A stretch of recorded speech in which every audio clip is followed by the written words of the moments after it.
계속해서 창군 역사의 숨겨진 이야기, 창군 비화를 듣는 시간입니다.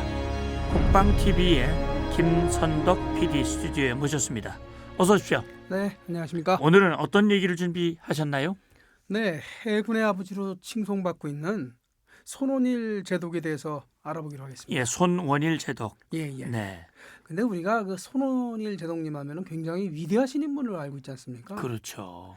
근데 사실은 손원일 제독님의 부친이신 아버님이신 손정도 목사. 아, 이 손정도 목사는 손원일 제독님보다도 더 위대하시고 아하. 큰 인물이셨습니다. 아이, 그래요? 예. 음흠. 그래서 손원일 제독님을 다루기 전에 일단 그 아버님이신 손정도 목사님에 대해서 얘기를 하는 게 옳을 것 같습니다. 아, 그러네요. 손정도 목사님에 대한 얘기를 좀 해주시죠, 그러면. 예. 네, 손정도 목사님은 네. 1882년 음흠. 평안남도 강서군에서 출생을 했습니다. 평안남도. 예, 그 지방 유지고 또 이름난 유림 집안이었거든요. 네.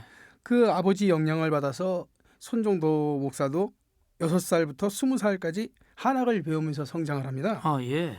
그러다가 21살이던 1903년에 기독교에 귀의를 하게 됩니다. 아, 기독교로 예. 개종을 하는 거네요. 예, 그렇습니다. 네. 근데 이제 부친께서, 그러니까 손정도 목사님의 아버님이 노발대발하세요. 아, 그래요. 유학자잖아요. 그렇죠. 그래서 쫓아냅니다, 집에서. 쫓아내. 그것도 저기 결혼까지 한 아들을. 네. 그래서 손정도 목사가 1904년 음. 평양의 숭실중학교, 유명한 학교입니다. 지금은 숭실학교가 남한에 와 있지만 그렇죠. 당시 평양에서 가장 명문 학교였죠. 네. 이 숭실학교, 숭실중학교에 입학해서 신학문을 배우기 시작한 겁니다. 아, 예. 근데 집에서 쫓겨났잖아요. 그렇죠. 그러니까 학비를 어디서 댑니까? 그러네. 그러니까 손정도 목사의 부인인 박신일 여사가 네. 평양의 기홀병원이라고 있어요. 네. 거기서 자벽부로 일하면서 남편을 뒷바라지를 합니다. 요즘으로 말하면 알바를 하신 셈이네. 아, 그렇죠. 네. 그러다가 1909년 네. 손정도 목사가 한성, 그러니까 네. 서울로 올라오게 됩니다. 예. 그래서 협성신학교, 네. 현재의 감리교 신학대학입니다. 아, 그래요. 예, 협성신학교에 입학해서 본격적으로 신학을 공부하기 시작하는데 네. 그 1909년도에 평양에 남겨졌던 박신일 여사가 네. 첫째 아들을 출산을 하는데 네. 그 첫째 아들이 바로 이제 손원일 제독인 거죠. 그 아들이 바로 손원일. 예. 자, 손정도 목사가 이 유학자 집안에서 태어나 자랐고 이제 21살 때 기독교로 귀의를 했단 말이죠. 예. 결국 이것이 청년 손정도를 민족의 지도자로 이끄는 그런 계기가 됐다면서요? 그렇습니다. 네. 그 1909년에 협성신학교에 들어와서 신학을 공부하는 틈틈이 네. 손정도 목사는 남대문 부근에 위치한 상동교회. 상동교회. 예, 상가 유명한 교회입니다. 거기가. 그러면 남대문 시장고 안쪽에 있지요. 예. 굉장히 유명한 교회인데 왜냐하면 그 당시에 그 1907년 네. 1907년에 그 유명한 신민회 아시지 않습니까? 신민회. 네네. 네. 1907년 4월에 안창호, 유동열 뭐 이런 그 7명의 민족 선각자들이 네. 그때 일본으로부터 국권을 회복하겠다는 운동을 전개하기 위해서 신민회를 만듭니다. 네. 비밀 결사 조직인데 네. 그 7명의 창립위원 중에는 네.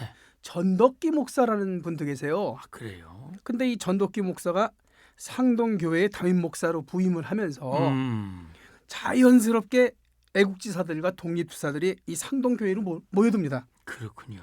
그러니까 이제 손정도 목사도 그때 이제 상동교회를 다니면서 네. 당시에 뭐 이승만, 이시영, 안창호 뭐 어허. 대표적인 민족 선각자들하고 교분을 쌓는 거죠. 아, 그래요. 그러니까 그 자신 또한 이제 민족 선각자의 한 사람이 이제 되는 거죠. 그 그렇군요. 과정에서. 네.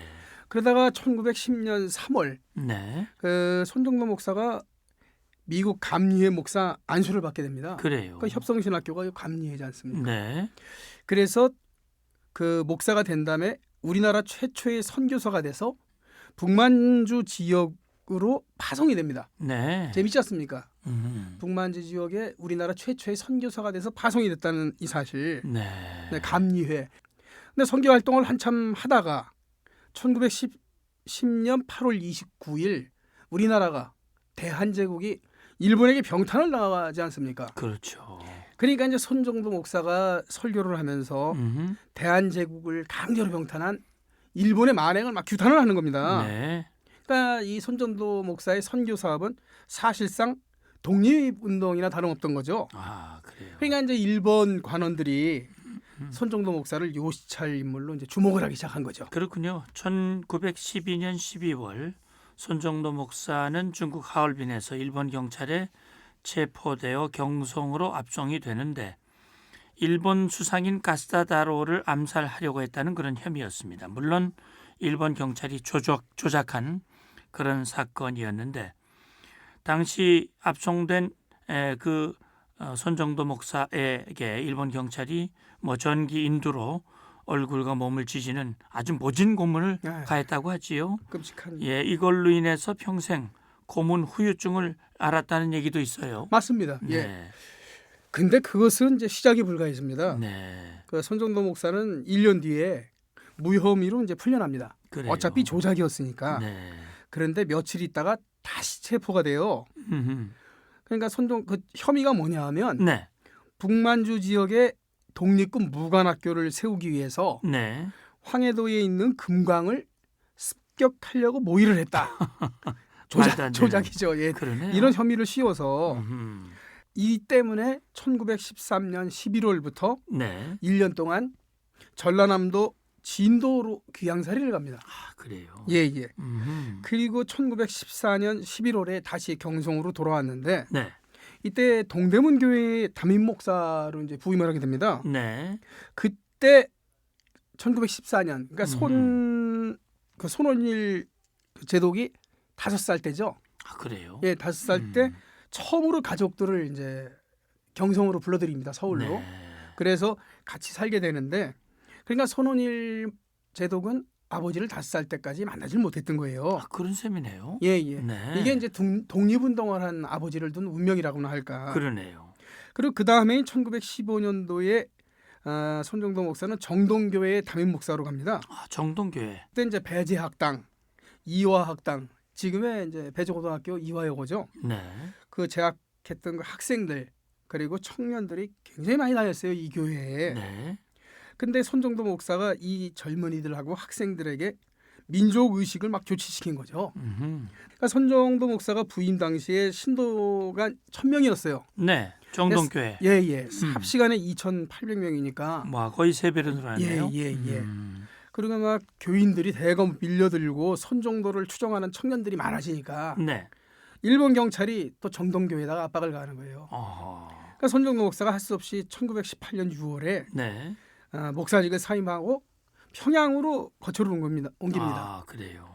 평양으로 거처를 옮긴 다음에 중국으로 망명할 기회를 보는 거죠. 엿보는 거죠. 그렇죠. 그러니까 1919년 2월 15일 손정도 목사는 가족을 평양에 남겨둔 채 이제 중국으로 망명을 하게 되는데 보름 후인 3월 1일 경성에서 1919년 3월 1일 독립만세운동 3.1운동이 일어났지요. 네네네.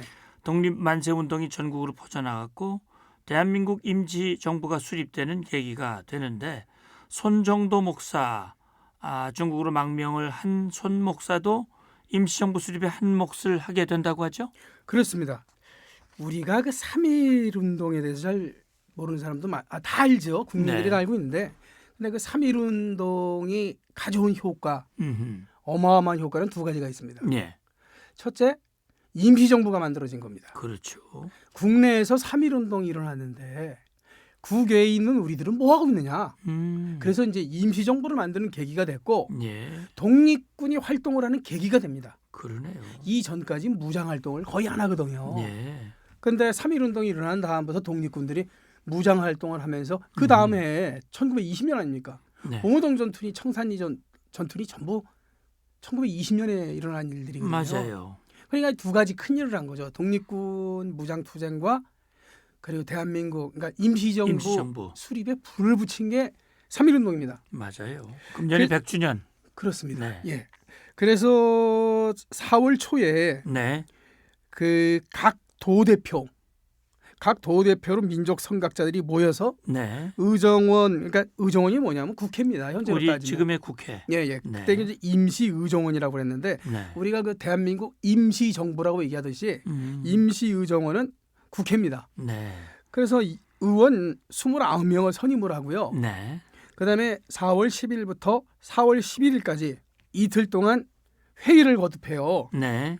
그래서 이제 임시 의정원 의장의 이동영 선생님, 네. 그리고 부의장, 국회 부의장의 손정도 목사를 선출하는 겁니다. 아, 그렇군요. 엄청난 분이세요. 음흠. 그리고 그때 이제 임시 정부를 만들고 국호를 대한민국으로 정하지 않습니까? 예. 그런 이제 이승만을 초대 국무총리로 선임을 하게 되는 거죠. 아, 그렇군요. 대한민국 임시정부 출범에 굉장히 큰 역할을 했던 겁니다. 네. 그리고 이제 4월 30일이 되면 임시의정원장이었던 이동영이 국무총리 대리에 취임을 합니다. 그래요.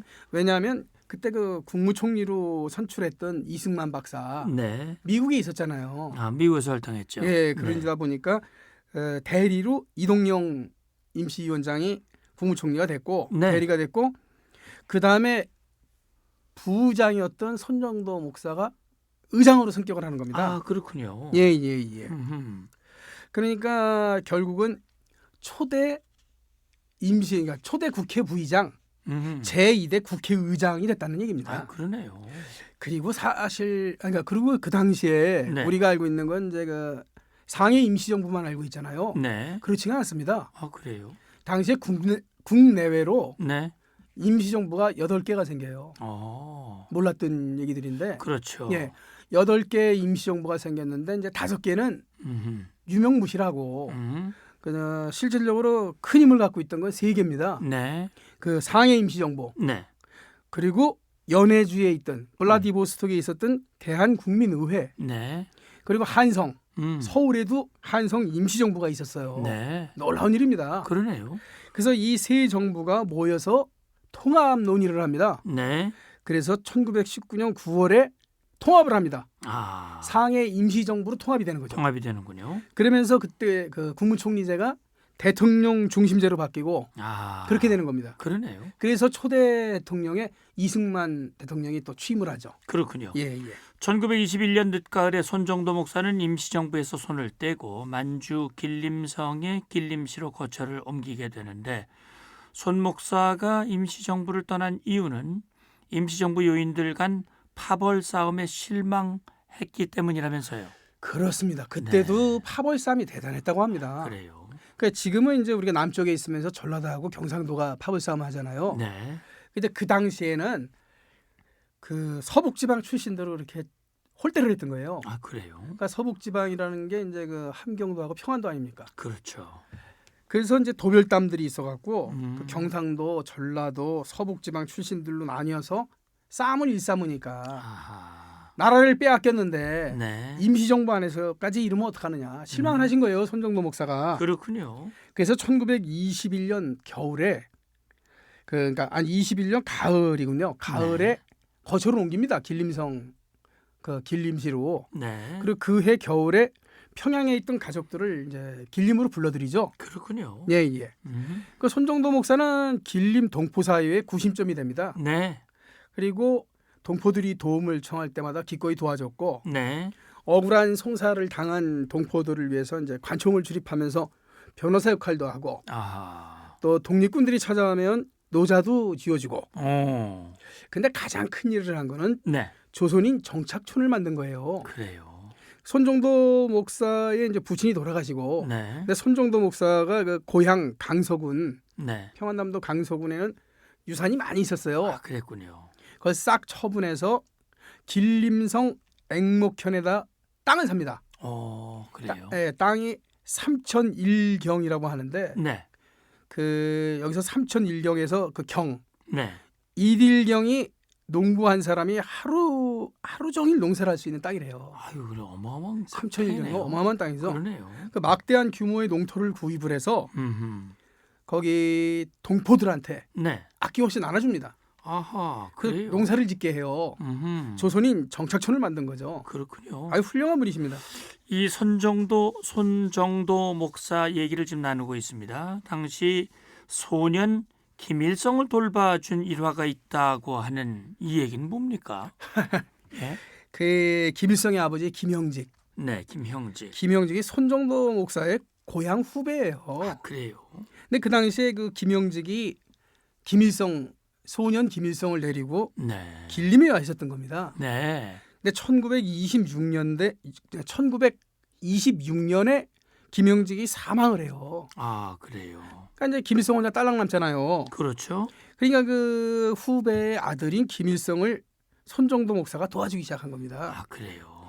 그래서 보니까 뭐 그 손정도 목사가 교회에서 재워주고 네. 또 육문중학교라고 중학교도 보내주고 그랬는데 김일성이 나중에 회고록을 씁니다. 네.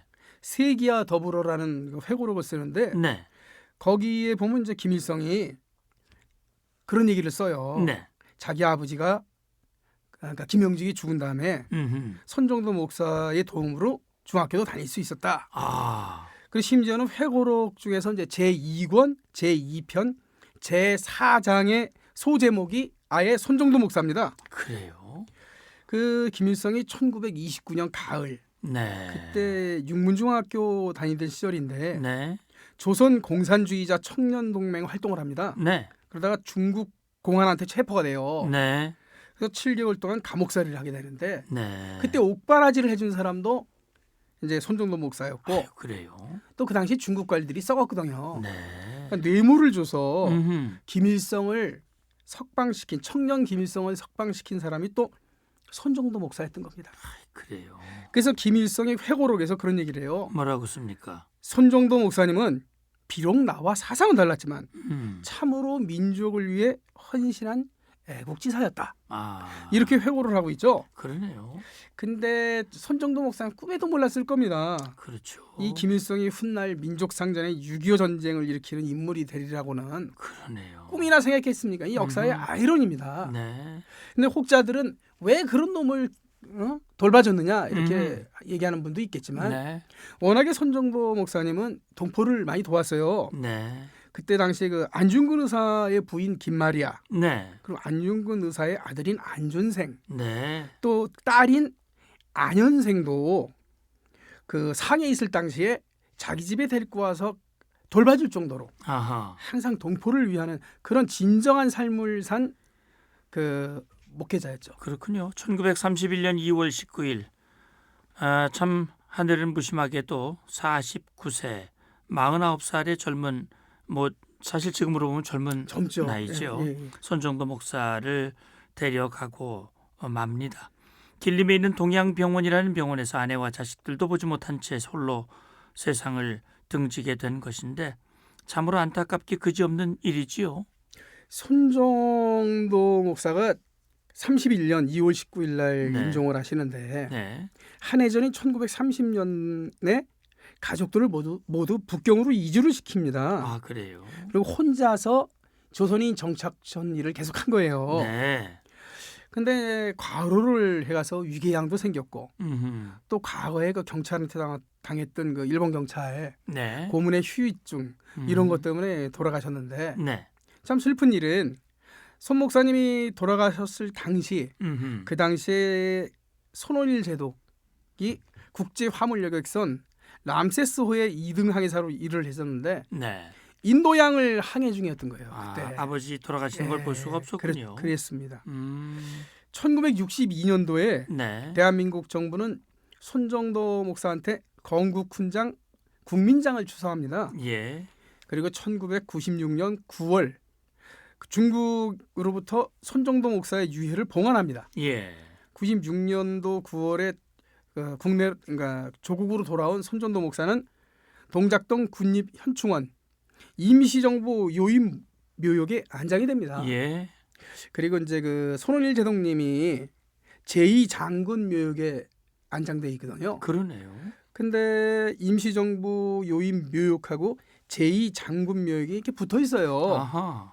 그래서 손정도 목사님 묘소와 네. 손원일 제독님 묘소 그 거리 그 묘역사의 거리가 불과 50m입니다. 가까운 곳에 모셔 있군요. 예, 결국은 손정도 목사, 손원일 제독, 예, 예, 부자가 예. 국립현충원 동작동. 나란히 동작동에 예, 예, 모셔 있다 이런 말씀이십니다. 오늘 예. 말씀 잘 들었습니다. 고맙습니다.